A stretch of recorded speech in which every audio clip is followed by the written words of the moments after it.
Alright guys, today we're trying something a little different. We're at Hakka Cuisine here in Camberwell. Located on Toorak Road, we actually came across this place by chance, so we definitely wanted to check it out for ourselves and see firsthand how the food is. Walking in, first impressions, this place feels really clean and modern, but still has that traditional touch. It's not overly fancy, but it feels polished.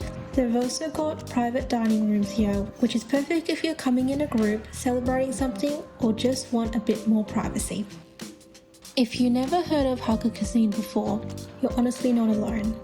It's not as common as your typical Cantonese or Sichuan spots, but Hakka Cuisine actually has a really interesting background. It comes from a Chinese community with a long history of migration, and because of that, the food is built around being practical, hearty, and full of flavour. And one of the key things about Hakka food is the use of preserved ingredients, so you get a lot of deep, savoury, umami-rich flavours and dishes that feel really comforting and home style. Alright, let's talk about the menu. It's actually pretty extensive. There's a lot to choose from and you can tell they really focus on traditional Hakka dishes, but with some modern options mixed in too. You'll find things like braised pork belly, stuffed tofu, clay pot dishes, stir fries and sizzling plates. They also do yum cha, which I didn't expect, so there's actually a good mix depending on what you're craving. Basically, if you're into rich, savoury, comforting food, you're definitely in the right place. Alright, first up we've got the Hakka style fried rice. Look at that, already smells insane. Wow, that's actually so rich and flavourful.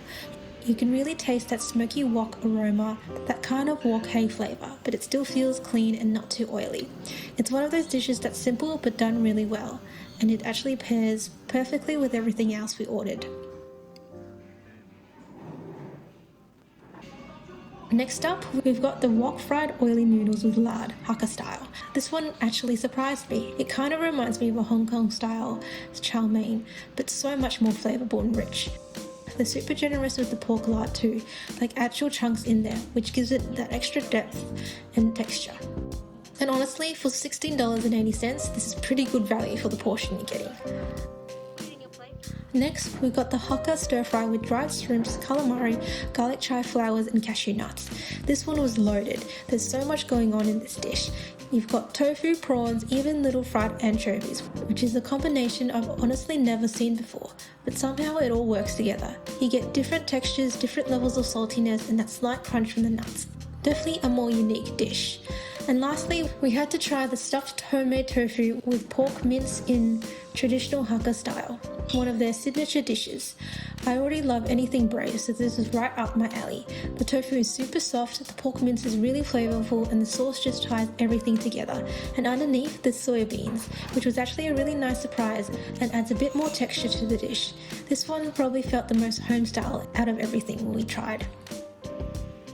We definitely ordered way too much for 2 people, but honestly, no regrets. Everything felt quite generous in portion size, so keep that in mind if you're coming in a smaller group. Overall, I feel like Hakka Cuisine is one of those underrated spots that not a lot of people talk about. The flavours are bold, the portions are generous, and it's something a bit different from your usual Chinese food spots. If you're someone who likes rich, savoury, comforting dishes, this is definitely worth trying. We'll 100% be coming back again. If you're in Melbourne and want to try something new, definitely check this place out.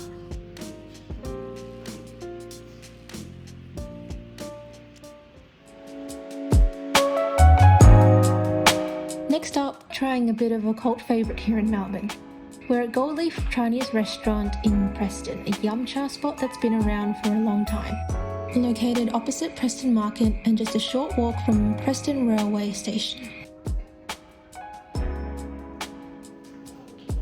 The dining area is actually upstairs, you'll need to take the lift or the stairs up 1 level.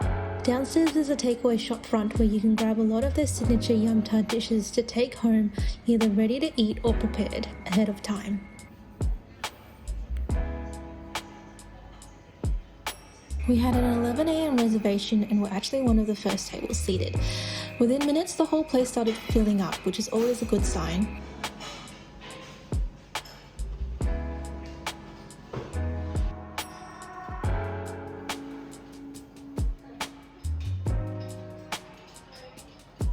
Alright, first round, of course we had to get the siomai. Decent flavour but a bit too dense for my liking. Then the seafood roll. This was a new one for me. Sea cucumber on the outside, prawn inside, wrapped in cabbage leaf. Super delicate and honestly one of the standout dishes. And then we tried hamsilgok, one of the classics. Crispy, puffy exterior made from glutinous rice flour with that soft, chewy inside. We then got this really unique dumpling shaped like a squid.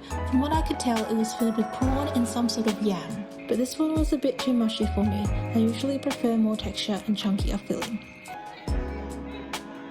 Next up, chicken feet and pork spare ribs in red sauce.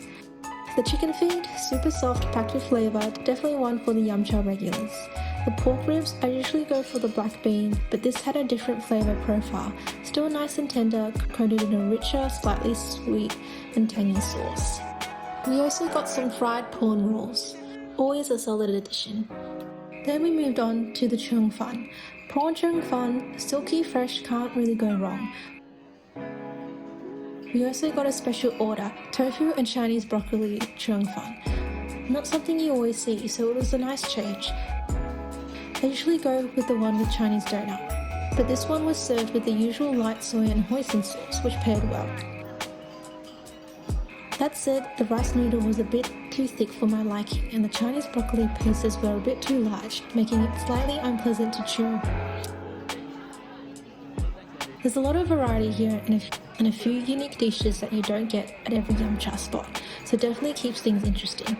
Overall, I'd say this place is a solid. Definitely not the best yum cha I've ever had, but it's not bad either. It's one of those reliable old school spots you come to for the experience, the variety, and just an easy, satisfying meal. Alright guys, that's it for this one. If you enjoyed this video, make sure to subscribe and I'll catch you in the next one. Thanks for watching. Bye!